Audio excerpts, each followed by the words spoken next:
28장 17절에 보면은 야곱이 잠이 깨어 이르되 여호와께서 과연 여기 계시거늘 내가 알지 못하였도다. 이에 두려워하여 이르되 두렵도다 이곳이여 이것은 다름 아닌 하나님의 집이요 하늘의 문이로다 하고 그곳의 이름을 베델이라고 지었다. 그러니까 베트라는 것이 집이란 뜻입니다. 베들레헴 할 때 그 베트거든요. 집, 레헴의 집 이런 뜻이죠. 여기서 엘은 하나님이죠. 엘로힘. 그러니까 하나님의 집 이렇게 이제 그 지역 이름을 지었다. 그리고 제단을 쌓았다. 하나님을 경배했다. 그러면서 서원을 하죠. 20절에서 22절까지 보면 하나님이 나와 함께 계셔서 이 길에서 나를 지키시고 나에게 먹을 것 입을 것을 주시고 내가 평안히 아버지 집으로 돌아가게 하시면 그렇게 해 주시면 여호와께서 나의 하나님이 되실 것이요 내가 하나님이 주신 것 중에서 10분의 1을 반드시 하나님께 드리겠습니다. 우리 믿음의 눈으로 보면 이상한 서원이고 상식의 눈으로 보면 괜찮은 거래 같은 서원이죠. 먼저 11조를 드린다고 하지 않아요. 꿈을 꾸고 놀라운 경험을 했는데 야곱은 이곳이 하나님의 집이구나 라고 베델이라고 이름을 지었지만 하나님 이제부터 제가 발목을 잡는 자의 삶을 버리고 속이는 자의 삶을 버리고 넘어진 사람을 일으키는 돕는 사람의 삶을 살겠습니다. 하나님께서 제 꿈에서 이렇게 나타나시고 천사들을 보여주시니 제가 다른 인생을 살겠습니다. 그리고 제가 버는 것에서 일부를 하나님께 드리겠습니다. 또는 약자에게 드리겠습니다. 이렇게 이야기를 해야 우리가 보기에 정상이죠. 그런데 그런 놀라운 꿈을 꾸었지만 야곱은 결코 만만한 분이 아닙니다. 하나님이 내 가는 길을 다 지켜주시고 내 의식주를 해결해 주시고 형의 어떤 분노에서 안전하게 돌아오게 될 때 여호와께서 내 하나님이 될 겁니다. 그렇지 않으면 여호와는 나의 하나님이 아닙니다. 이런 뜻이죠. 그렇게 해 주실 때만 나의 하나님이 되시는 겁니다. 그리고 그렇게 해 주시면 내가 10분의 1을 꼭 반드시 당신께 드리겠습니다. 굉장히 까칠한 서원이라고 볼 수가 있습니다. 야곱이 얼마나 그 심정이 메말라 있고 얼마나 의심하는 사람인가. 하나님도 신뢰하지 않아요. 꿈을 꾸고 천사를 보고 했지만 하나님을 신뢰하지 않고 하나님이 나의 삶 속에서 이렇게 역사하실 때에만 내가 하나님을 인정할 수 있지 꿈 가지고는 안 됩니다. 이런 뜻이죠. 야곱은 베델이라고 이 땅의 이름을 지었죠. 의미를 부여한 겁니다. 자기 꿈에 나타난 그 하나님을 기억하면서 이 땅의 이름을 하나님의 집이다. 자기 꿈에다가 의미를 부여하고 삶에다가 의미를 부여하는 거예요. 일상이 특별한 어떤 이벤트가 없이 진행이 될 때 삶이 무료해지고 좀 늘어지고 힘들죠. 의욕이 없어지고. 그런데 그럴 때 작은 일에 의미를 부여하고 즐거움과 행복을 찾아내는 것, 이런 것은 이제 우리 일상에 상당히 중요하다는 생각이 듭니다. 이 야곱이 꿈을 꾼 것은 사다리, 하늘, 하나님의 사자들, 천사들이죠. 그리고 여호와 하나님의 모습. 전부 하나님과 관련이 되고 천국과 관련이 되고 영적인 것과 관련이 되는 거예요. 하나님, 하늘로 이어지는 사다리, 천사들이 오르락내리락 해요. 그게 뭘 의미하는 걸까요? 지금은 프로이드가 꿈의 해석에서 꿈이란 무엇이냐? 꿈은 현실에서 충족되지 못한 욕구를 무의식이 표면 위로 드러냄으로써 현실에서 성취하지 못한 욕구를 위로하고 대신 만족을 시켜주고 이런 것이 꿈이다. 이렇게 이야기를 합니다. 옆에 물이 똑똑똑 이렇게 물 떨어지는 소리를 틀어놓고 잠을 자잖아요. 그러면 비가 오는 꿈을 꾼다거나 폭포수를 보는 꿈을 꾼다거나 이런 꿈을 꿉니다. 내 몸이 내 팔을 누르고 잠을 잔다거나 이상한 자세로, 그러면은 꿈속에서 어떤 괴물이 나타나서 내 팔을 막 잡아 끈다거나 이런 꿈을 꾸는, 모든 꿈이 다 그렇다는 이야기는 아닙니다. 꿈의 해석에서 프로이드도 그렇게 말하지는 않지만 대부분의 꿈은 현실의 반영이라는 거예요. 야곱은 형과 아버지를 속이고 형의 분노를 피해서 70살이 훨씬 넘은 나이에 처음으로 부모 형제를 떠나서 낯선 곳으로 가고 있어요. 닷단 아람 또는 하란.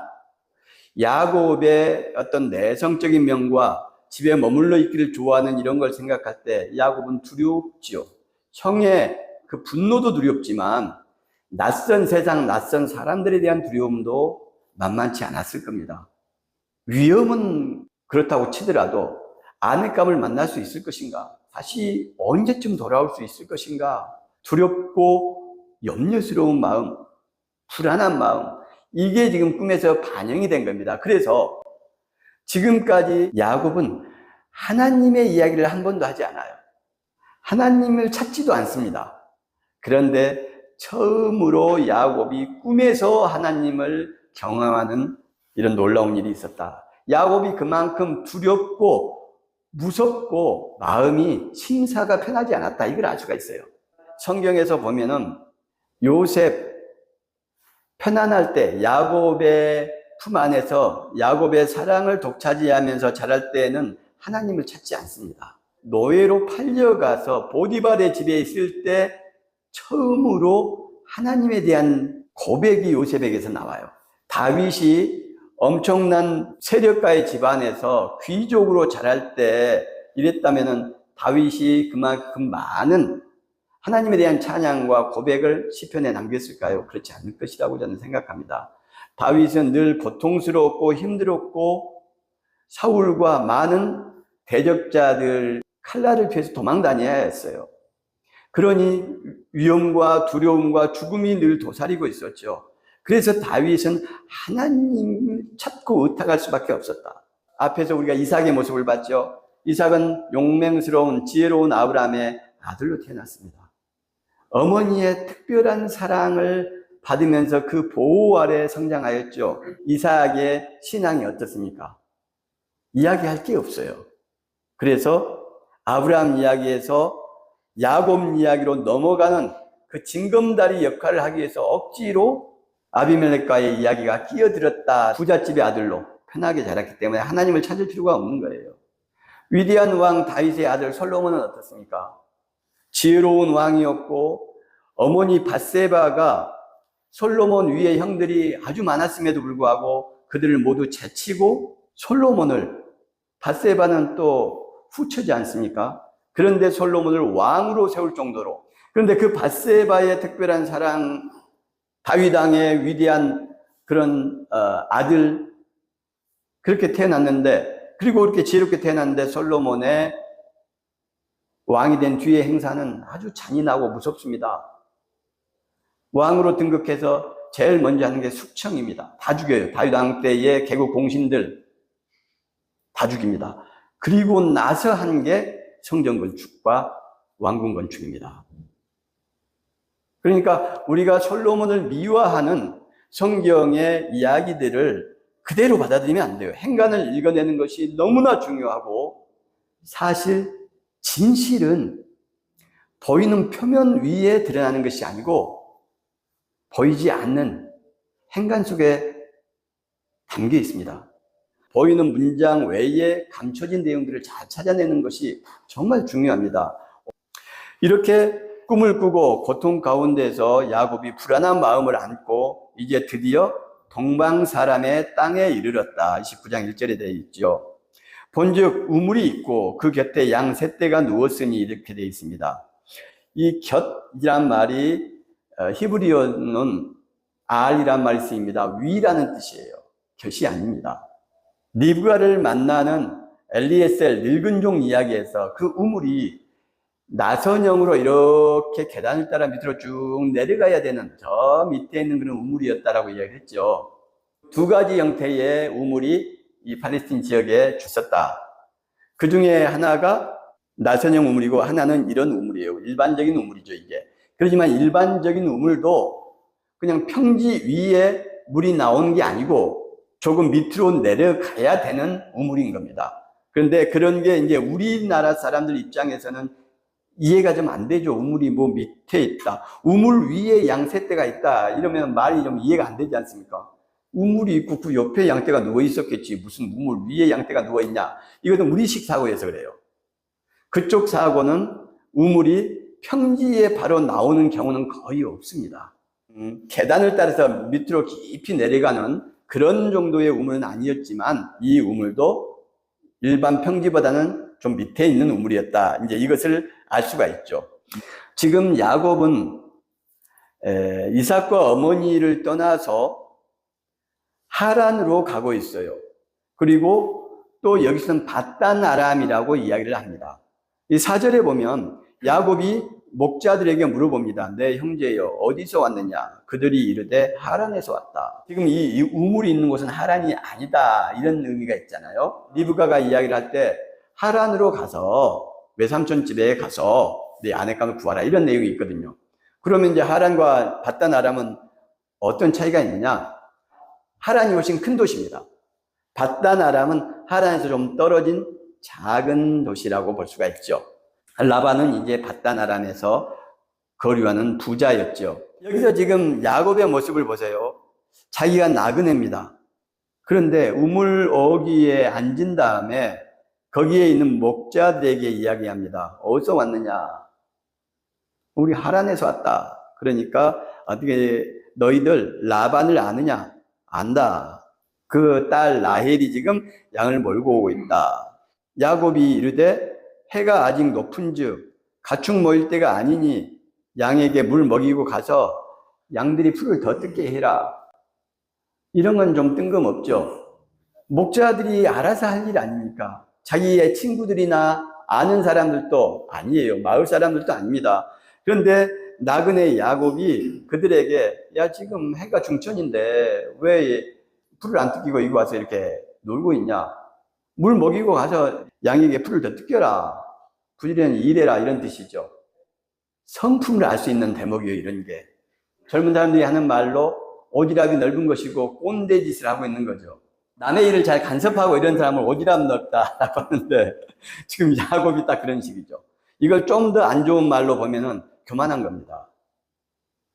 자기가 나그네고 이 사람들이 목자들인데 자기가 뭔데 풀을 더 먹여라, 먹이지 마라 이런 이야기를 합니까? 11절에 보니까 그가 라헬에게 입맞추고 소리내어 울며 그에게 자기가 그의 아버지의 생질이고, 이 생질이란 말도 우리말로 하니까 이제 생질, 조카라는 말이 쓰인 건데 원어는 벤이라고 해서 아들, 자손, 후손, 손자 이런 뜻이 쓰입니다. 리브가의 아들됨을 말하였더니 라헬이 달려가서 그 아버지에게 알리며, 이 라헬이 20살만 먹었다고 해도 가서 입을 맞추고, 입 맞추다는 말이 미완료로 돼 있어요. 이 미완료가 쓰이는 것은 계속적인 반복적인 행위, 미완료 용법이 아주 중요한 게 반복입니다. 그러니까 지금 라헬에게 계속 입을 맞추고 처음 본 이 아가씨에게 우는 것도 이상합니다. 아버지를 속이고 형을 그렇게 속였던 냉정한 야곱이 처음 본 먼 친척을 보고서 이렇게 막 운다? 이것도 오바죠. 야곱이 오버하고 있다. 이걸 알 수가 있어요. 이렇게 울고 입 맞추고 계속 했던 것은 라헬이 예뻤기 때문이라고 생각을 합니다. 만약에 레아였다면 어땠을까? 그렇지 않았을 것이다 라고 생각이 돼요. 그렇게 하고 이제 자기가 리브가의 아들이라는 걸 이야기하니까 라헬이 달려가서 아버지에게 그 사실을 알립니다. 마을까지, 집까지 얼마나 거리가 됐는지는 알 수 없지만 가까운 거리는 아니었을 것으로 보입니다. 그런데 양떼를 놔두고 리브가가 집으로 달려가요. 무슨 큰 일이나 난 것처럼 라헬이 집으로 달려갑니다. 왜 라헬은 이런 행동을 했을까요? 라헬은 약 90년 전에 있었던 우물가의 사건을 이야기를 들었을 겁니다. 늙은 종 엘리에셀이 낙타 10마리의 금은 보화를 가득 싣고 와서 네 고모를 찾아왔다. 그 이야기를 했겠죠. 그래서 너는 못 봤지만 너에게는 고모가 있다. 그 고모는 저 멀리 아주 부잣집에 가서 잘 살고 있을 것이다. 내가 언젠가는 그 부모를 만나게 되겠지. 뭐 이런 식의 이야기를 틀림없이 라반이 했을 겁니다. 왜냐하면 라반에게 엘리에셀을 만난 그 사건은 굉장한 로또를 맞은 그런 사건이기 때문이에요. 특히나 라반은 야곱 이상으로 돈을 좋아했던 사람입니다. 그런 이야기를 라헬이 들었을 것이고, 라헬은 그 리브가 고모의 아들이 왔다고 하니 또 그런 금은보화를 몽땅 가지고 왔을까, 이런저런 생각을 가지고 놀래서 아버지한테 지금 달려간 겁니다. 야곱이 75세쯤이라고 했죠. 그러니까 리브가가 이삭을 만날 때 20살이었다고 치면 결혼한 20년 뒤에 에서와 야곱을 낳았어요. 40세에 낳은 거죠. 그 40세에 낳은 야곱이 지금 75살 정도가 되는 겁니다. 그러니 리브가에 낳은 115살 정도가 되는 것이고, 라반이 리브가보다 10살만 많았다고 치면 125살이 되는 겁니다. 그런데 야곱의 소식을 듣고 13절에 보니까 달려와서 120살이 넘은 사람이 마을에서 야곱 있는 데까지 달려온다. 이거 정말 일반적이지 않은 이야기죠. 조금 기다리면 올 것이고, 그 반갑고 그러면은 하인들을 보내거나 이러면 될 일입니다. 나이가 120살 된 사람이 어떻게 달리겠습니까? 아무리 달려도 젊은 사람 걷는 것보다 빠르지 못할 텐데. 그런데 그렇게 왔다는 거예요. 라반이 그의 생질 야곱의 소식을 듣고 달려와서 그를 영접하여 안고 입맞추며 자기 집으로 인도하여 드리니, 야곱이 자기의 모든 일을 라반에게 말하며, 달려갔다, 영접하다, 안았다, 입맞추다. 역시 미완료가 쓰입니다. 입맞추다. 계속 입을 맞췄다. 지금 라반의 행태로 봐서는 야곱을 너무너무 사랑하고 죽었다 살아난 자식을 만난 듯이 표현하고 있어요. 나이가 120살이 넘은 사람이 우물까지 달려와가지고 한 번도 본 적이 없는 조카를 이렇게 반긴다. 라반이 그렇게 사랑이 많은 사람인가? 우리는 리브가의 사건을 통해서 라반이 어떤 사람인 것을 조금 알고 있고요. 그 다음에 뒤에 진행되는 이야기를 통해서 라반이 어떤 사람인지를 알고 있습니다. 딸들을 이용해서 돈을 챙긴 사람이었어요. 그가 이렇게 순수한 사랑을 가지고 야곱을 접대했다고 보기가 어려운 겁니다. 그러면 왜 그랬을까요? 엘리에셀 사건을 기억하고 있는 겁니다. 그때 엘리에셀이 와서 큰 돈을 벌었지. 그런데 또 이제 리브가 여동생의 아들이 왔다고 하니 그런 기대감을 가지고 달려왔을 것이고, 지금 하인들을 내보낼 때가 아닌 겁니다.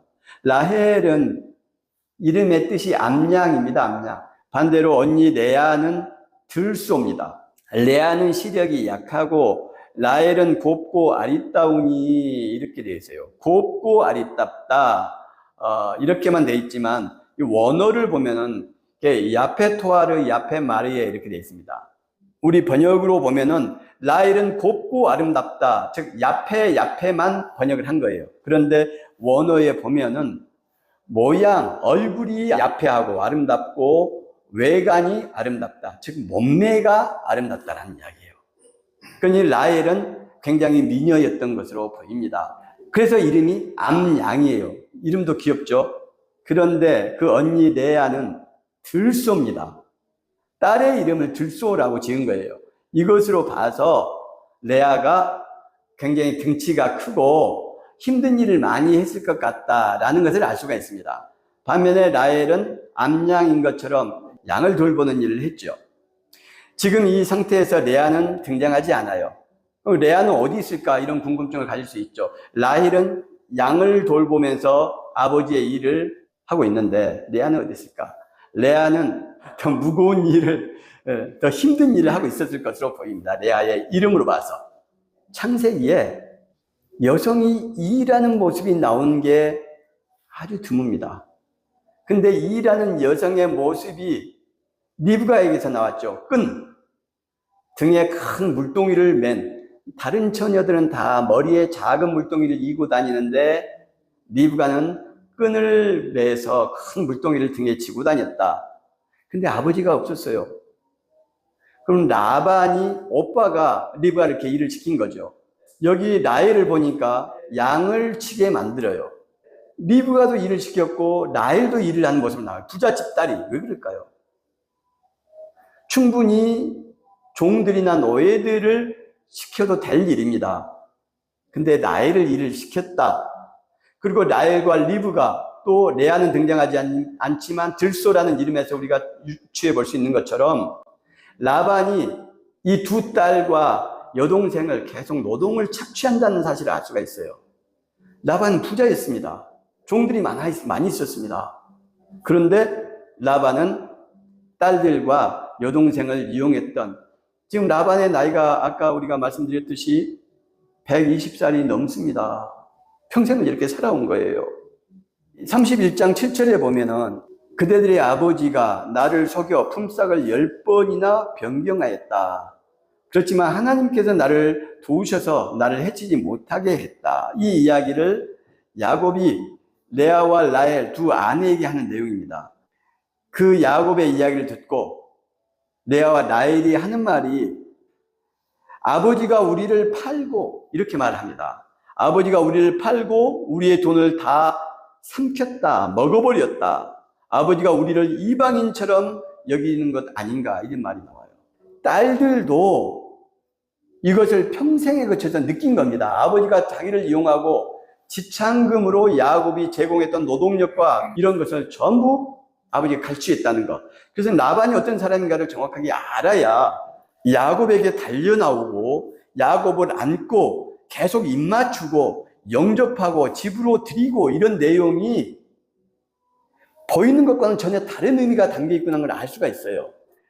라반은 야곱을 진심으로 순수하게 환대하고 사랑해서 그렇게 한 게 아니고 야곱을 이용해서 치부하고 무엇인가를 얻기 위한 순수하지 못한 마음에 이렇게 했다는 것을 우리가 알 수 있는 겁니다. 그러니까 성경을 볼 때 이런 내용이 지금 라반의 이야기만 있느냐, 그렇지 않다는 것이 중요해요. 이삭도 그랬죠. 사라도 그랬죠. 우리가 생각하고 상상하는 것과는 전혀 다른 모습들이 감춰져 있는 겁니다. 그래서 성경에 집중하는 게 중요하고 성경 안에 감추어진 하나님의 메시지를 찾는 게 중요해요. 야곱과 라헬과 레아에 대해서는 많이 하지 않았지만 레아 그리고 라반에 대해서 문자적으로 보는 것과 굉장히 다른 숨겨진 모습들이 있구나, 이것을 살펴보았어요. 그리고 이제 야곱은 앞에서 라헬을 만나서 기쁨과 안도의 눈물을 흘리고 뽀뽀를 하고 그렇게 했지만 야곱의 인생은, 제가 오늘 제목을 행복 끝 불행 시작이라고 했습니다. 야곱은 이제 행복은 끝난 거예요. 75세까지 야곱은 집에서 속이기만 하고 아무 문제 없이 행복하게 살아왔습니다. 그러나 75세 이후의 야곱의 인생은 이제 고난의 문이 열리고 눈물의 인생이 시작된 거예요. 속이고만 살아왔던 야곱이 이제 더 고수, 더 센 외삼촌 라반을 만나게 된 겁니다. 여동생도 딸도 눈물도 피도 없이 수탈 착취했던 그 라반을 만나게 된 거예요. 아들이 아버지 것 빼앗아 먹는 것은 그렇게 어려운 게 아닙니다. 그러나 아버지가 딸들의 것을 빼앗아 먹는 것은, 이런 아버지는 별로 없어요. 그런데 라반은 그런 사람인 겁니다. 그래서 이제 펼쳐질 30장에서부터의 이야기는 야곱은 행복 끝 불행 시작이고, 이런 내용들이 나올 것으로 생각이 됩니다. 자, 우리는 오늘 본문 말씀을 통해서 무엇을 생각해야 될까요? 우리의 욕망이 결코 우리를 행복으로 인도하지 못할 것이다. 그리고 이 네 사람의 이야기를 통해서 오늘 본문에 나타난 하나님의 뜻은 무엇일까를 묵상하는 시간을 좀 가지면 좋겠습니다.